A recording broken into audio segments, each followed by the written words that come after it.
go. What percentage of the people who have come here illegally under Labour have been deported?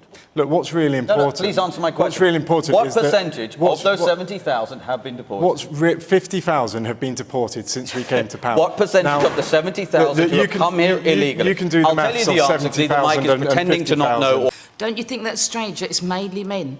Can you tell me how many children and women have been over? Well, actually, so you came over from Afghanistan on a small boat. Yes, I come from Afghanistan. So Zia Yusuf was utterly ruthless and intransigent in this immigration debate.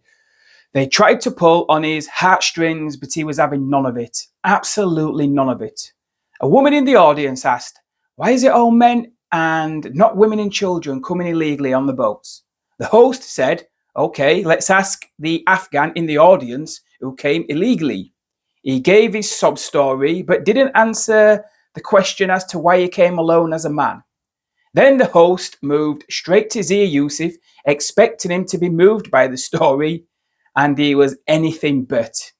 He'd have probably had him detained and deported there and then if he could have.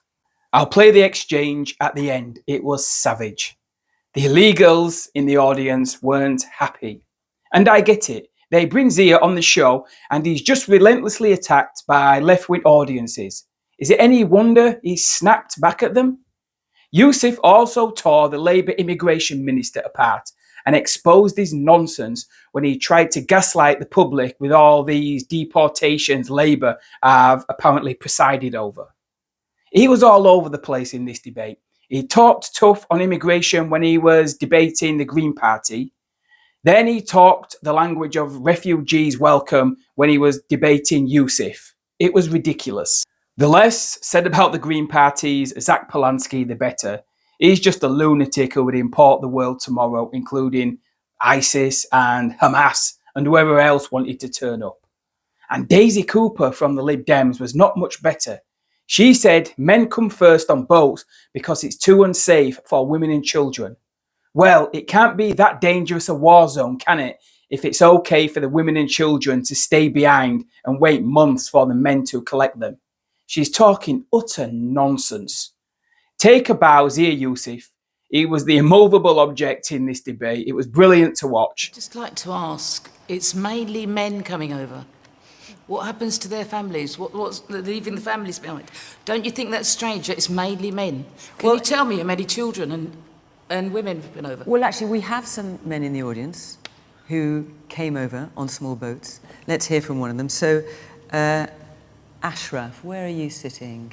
Ashraf, there you are. Can you just... So you came over from Afghanistan on a small boat in the last 4 or 5 years, I think. Yes, I come from Afghanistan. So was the UK where you wanted to claim asylum? And did you try and claim asylum in other countries on the way?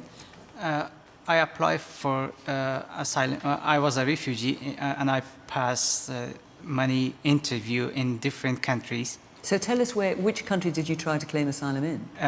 My first interview was in Turkey, and the second one in Macedonia, in Serbia, in Romania, Austria, and recently in Germany, but that ain't in here.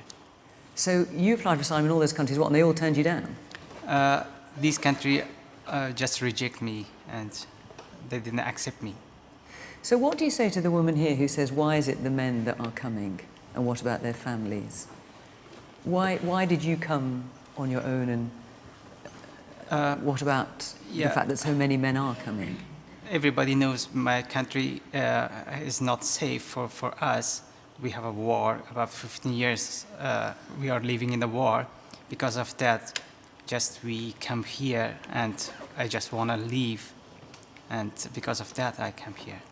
So Zia, when you hear a story like that, for example, do you think that someone like Ashraf, despite the fact he's fleeing a war, and there are many wars around the country, in fact, you know, can't take everybody, they shouldn't be able to come? Yeah, well, I don't know enough about that particular individual story, so no, I'll sure, comment more broadly. But in terms of the principle I think of it, in terms of broad strokes, let me be clear. If you're entering a war zone, it's generally men first. If you're fleeing a war zone, it's generally women and children first. And the vast majority of the people coming to this country via the English Channel illegally are men. That is a statistical fact. And when people talk about language, I don't know what language people are objecting to. I'm dealing with statistics, I'm dealing with data, and I think that's a sensible way to formulate policy. And I think we should use language clearly. I think we should use language accurately and Okay, but just to be specific, Zia, because the reform policy is deport all illegal immigrants in the UK within 5 years. So that would be, I mean, these are real people. That would be someone like you. And that's what you're saying, right? Okay. If you are in this country illegally, let me be crystal clear.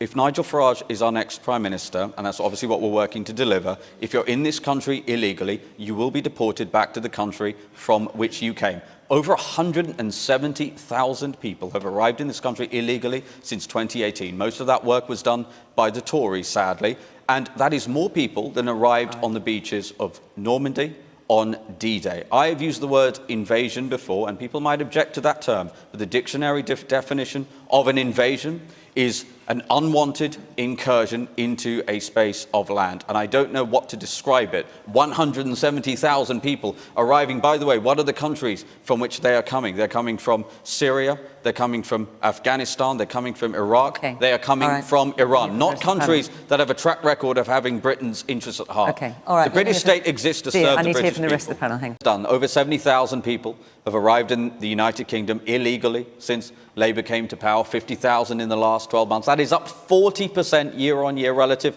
to the Tory record, which was already a disaster. And notice the very smart sleight of hand that the immigration minister from Labour uses when he talks about 50,000 deportations and removals. Shall we talk about those 50,000, Mike? Go for it. A very tiny fraction of those are actual deportations, i.e. enforced That's removals. why I said removals. That's why I said so removals. will you accept then that over half of those 50,000 are what's known by the Home Office as other verified returns, which means the government literally didn't even know they were leaving until after they had left. Okay, do you know what percentage? Okay, Mike, genuine question. Mike, genuine question. What percentage of the people who have come here illegally under Labour have been deported? Look, what's really important... No, please answer my question. What's really important what is percentage of those 70,000 have been deported? 50,000 have been deported since we came to power. What percentage of the 70,000 who have come here illegally? You can do the maths of 70,000 and 50,000. Mike is pretending to not know or actually doesn't know. The answer is 27. The answer is 2,700 people. Just 4% of the people who have arrived here illegally under Keir Starmer's awful government have been deported. That means 96% are still here. So it's no coincidence that these people are streaming across the channel on a daily basis. Britain is a soft touch, and what Labour has done is pour gasoline on a fire that the Tories created. It is totally unfair on British people, and by the way, I include legal migrants within that equation. It is totally unfair. People are furious about it, and for you to sit here and gaslight people with fake numbers, which the Home Office does, Shabana Mahmood does time and again, I think is totally unacceptable and insulting to British people's intelligence. Do you want to answer that briefly?